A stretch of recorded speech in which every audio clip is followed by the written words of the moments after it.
నానమ్మా నీకోసం ఎవరో వచ్చారు. వస్తున్నాన్రా.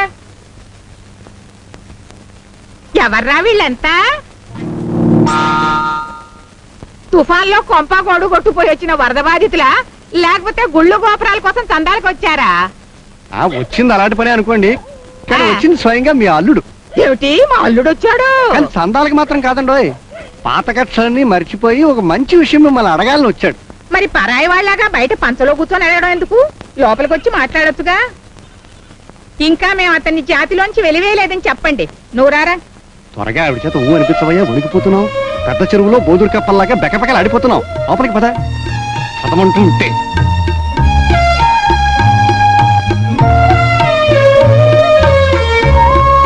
బాబు నాయనా తండ్రి అడుగు.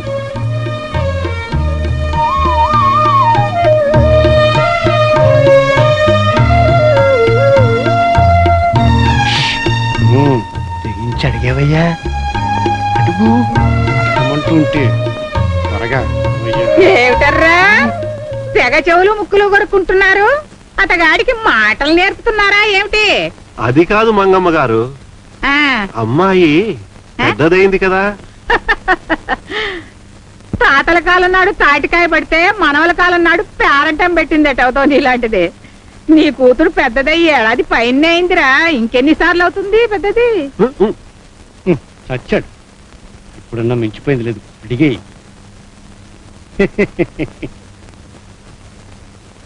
మళ్ళీ పెళ్లిడికి వచ్చింది. వీరన్నకి దానికి పెళ్లి చేస్తే బాగుంటుంది. నిశ్చితార్థం చేసుకోవడానికి మా ఇంటికి రమ్మని పిలవడానికి వచ్చాను.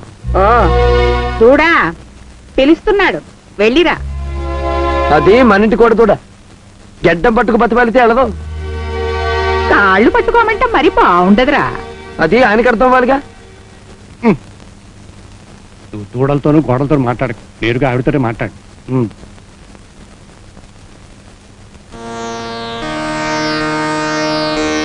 మల్లికి వీరన్నకి పెళ్లి చేయాలని నిశ్చయించుకున్నాం.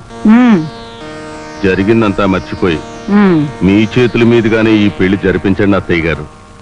ఈ ముహూర్తానికే మా ఇంటికొచ్చి నిశ్చితార్థం చేసుకోమని అడగటానికి వచ్చాను. చాలా సంతోషం. ఇంతకాలానికి నీకు ఇంత మంచి బుద్ధి పుట్టేనే కాదంటాను. శుభం. అలాగే కాదు.